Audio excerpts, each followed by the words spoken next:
स्वागत है दोस्तों। आज के मुख्य समाचार में आज देश और दुनिया से कई अहम और बड़ी खबर आ रही है। बात करेंगे हर खबर पर विस्तार से।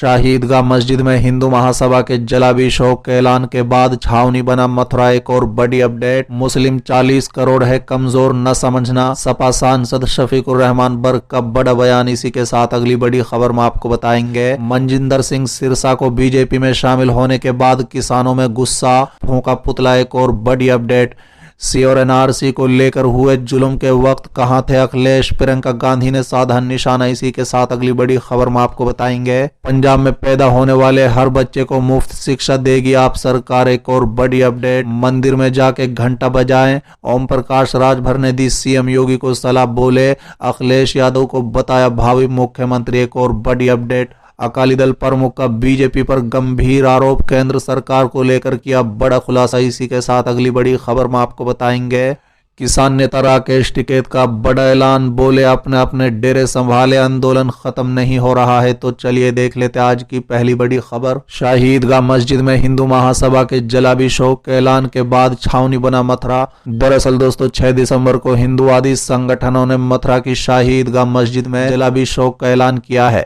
इसके बाद से पुलिस प्रशासन अलर्ट पर है। पुलिस के लिए सांप्रदायिक सौहार्द बनाए रखना चुनौती बन गया है। बता दें कि दूसरी तरफ शहर के सभी मस्जिदों के इमामों ने फैसला लिया है कि जुमे की नमाज लोग अपने मोहल्ले की मस्जिदों में ही पढ़ें, शाही मस्जिद पर भीड़ इकट्ठी न करें। कई मस्जिदों के इमामों ने कहा है कि उन्हें पुलिस पर भरोसा है। बता दें कि अखिल भारत हिंदू महासभा के ऐलान के बाद मथुरा जिले में धारा 144 लगा दी गई थी। बता दें कि हिंदू महासभा ने ऐलान किया था कि 6 दिसंबर को कृष्णा जन्मभूमि के स्थान बनी शाही ईदगाह मस्जिद परिसर में वो लड्डू गोपाल का जलाभिषेक करेंगे, जिसके बाद मथुरा में धारा 144 लागू कर दी गई थी। दूसरी तरफ नारायणी सेना ने अखिल भारतीय हिंदू महासभा के पदाधिकारियों पर मथुरा पुलिस ने कार्रवाई भी की है। बता दें कि पुलिस ने 6 दिसंबर को होने वाले उनके कार्यक्रम भी रद्द कर दिए हैं। अखिल भारतीय हिंदू महासभा की ओर से ऐलान किया गया है कि कृष्णा जन्मभूमि के साथ बनी शाही ईदगाह मस्जिद में वो 6 दिसंबर को लड्डू गोपाल का जलाभिषेक करेंगे। चलिए अगली खबर, मुस्लिम 40 करोड़ हैं कमजोर न समझना, सपा सांसद शफीकुर रहमान बर्क का भड़काऊ बयान। दरअसल दोस्तों उत्तर प्रदेश के संभल से समाजवादी पार्टी के सांसद शफीकुर रहमान बर्क ने एक बार फिर बड़ा बयान देते हुए कहा है कि वो भारत में 40 करोड़ से अधिक मुस्लिम है और हमें कमजोर न समझा जाए।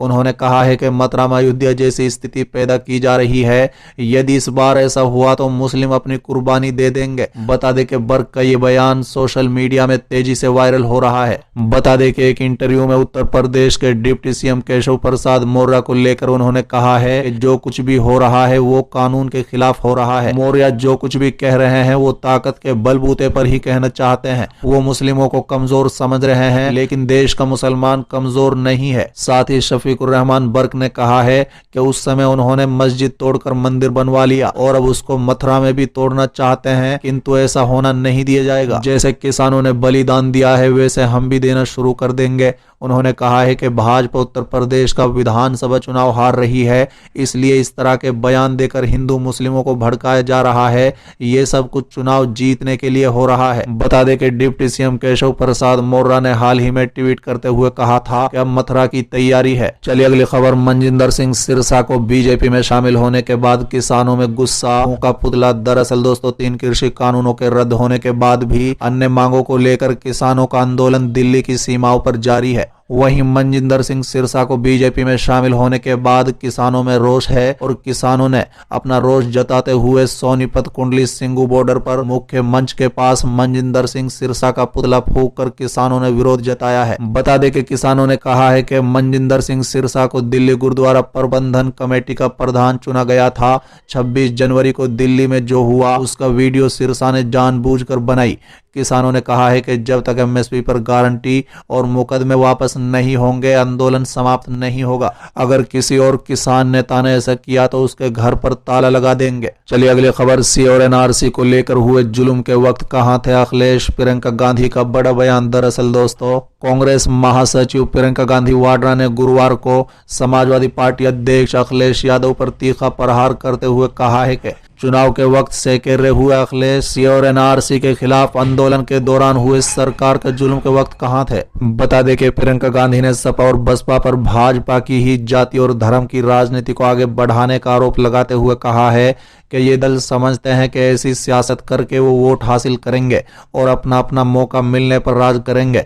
बता दें कि कांग्रेस महासचिव ने मुरादाबाद में प्रतिगा रैली में प्रमुख विपक्षी दलों सपा और बसपा पर निशाना साधते हुए कहा है कि मैंने सुना है कि कुछ लोग कहते हैं कि भाजपा तो फूट फैलाकर फिर से जीतेगी, आखिर क्यों? क्योंकि असलियत यह है कि जिनको आज मुख्य विपक्ष माना जा रहा है वो विकास का एजेंडा सेट नहीं कर रहे हैं, वो भी इसी तरह की राजनीति करना चाहते हैं। सपा और बसपा ने भी जाति और धर्म की ही राजनीति को आगे बढ़ाया है। साथ ही प्रियंका गांधी ने कहा है कि सीए का कानून बना उस दौरान उनके खिलाफ हुए आंदोलन में बिजनौर में 19 साल के लड़के अनस की निर्मम हत्या कर दी गई। चलिए अगली खबर, पंजाब में पैदा होने वाले हर बच्चे को मुफ्त शिक्षा देगी आप सरकार। दरअसल दोस्तों, आम आदमी पार्टी के राष्ट्र संयोजक दिल्ली के मुख्यमंत्री अरविंद केजरीवाल ने पठानकोट में पंजाब वासियों को अच्छी मुफ्त शिक्षा की चौथी गारंटी दी, जिसके तहत पंजाब में पैदा होने वाले हर बच्चे को मुफ्त बेहतरीन सरकारी शिक्षा देने के लिए पंजाब सरकार जिम्मेदार होगी। साथ ही उन्होंने कहा है कि दिल्ली की तरह पंजाब में भी बेहतरीन मुफ्त सरकारी शिक्षा दी जाएगी। अमीर गरीब के बच्चे को एक जैसी शिक्षा मिलेगी। पंजाब के निर्माण की बात तभी आगे बढ़ेगी जब बच्चों को बेहतरीन और मुफ्त शिक्षा मिलेगी। उन्होंने कहा है कि दिल्ली में सरकारी बजट का 25% बजट शिक्षा पर खर्च किया जाता है। चलिए अगली खबर, मंदिर में जाके घंटा बजाए ओम प्रकाश राजभर ने दी योगी को सलाह, अखिलेश यादव को बताया भावी मुख्यमंत्री। दरअसल दोस्तों, सुहेलदेव भारतीय समाज पार्टी के अध्यक्ष ओम प्रकाश राजभर ने यूपी के मुख्यमंत्री योगी आदित्यनाथ पर जमकर हमला बोला है। बता दें कि ओपी राजभर ने कहा है कि सीएम योगी सिर्फ जीभ और जीप चलाना जानते हैं। राजभर ने आगे कहा है कि मैं मुख्यमंत्री को सलाह देता हूं कि आप मंदिर चले जाए और वहां पर घंटा बजाए। बता दें कि ललितपुर में समाजवादी पार्टी की जनसभा में लोगों को संबोधित करते हुए ओम प्रकाश राजभर ने कहा है कि बीजेपी वाले सिर्फ झूठ बोलते हैं। मैं पूर्वांचल से आता हूं और आज कह रहा हूं कि वहां 150 से अधिक सीट जीतकर अखिलेश यादव को सीएम बनाएंगे। उन्होंने आगे कहा है कि योगी आदित्यनाथ टीवी पर जीप चलाते हैं और किसानों पर जीप चलाते हैं। साथ ही पीएम मोदी पर भी हमला बोलते हुए सुभाष सुप्रीमो ने कहा है कि प्रधानमंत्री देश नहीं बिकने दूंगा का नारा देते हैं, लेकिन बीजेपी की सरकार सब कुछ बेचने में जुट गई है। ओपी राजभर ने आगे कहा है कि चुनाव से पहले बीजेपी की सरकार महंगाई घटाने का ढोंग कर रही थी, हमारी सरकार आएगी तो लोगों को 300 यूनिट बिजली मुफ्त देंगे। चलिए अगली खबर, अकाली दल प्रमुख का बीजेपी पर गंभीर आरोप, केंद्र सरकार को लेकर दिया बड़ा बयान। दरअसल दोस्तों, शिरोमणि अकाली दल प्रमुख सुखबीर सिंह बादल ने गुरुवार को बलपूर्वक लोगों को पार्टी में लाने का आरोप लगाया।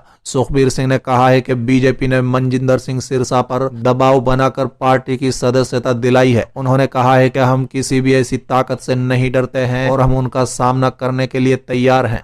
अकाली दल प्रमुख ने कहा है कि बीजेपी के खिलाफ हम अपने सिद्धांतों से नहीं हटेंगे। हम पर गठबंधन तोड़ने और किसानों के साथ खड़ा होने के कारण ऐसा किया जा रहा है, लेकिन हमने जो किया उसको लेकर हम गर्व महसूस कर रहे हैं। हम उनके हर कदम के बाद भी जीत दर्ज करेंगे। बता दें कि मनजिंदर सिंह सिरसा ने बुधवार को बीजेपी की सदस्यता ले ली। वो अकाली दल का प्रमुख चेहरा रहे हैं और उन्होंने तीनों कृषि कानूनों के खिलाफ किसानों के आंदोलन का खुलकर समर्थन किया।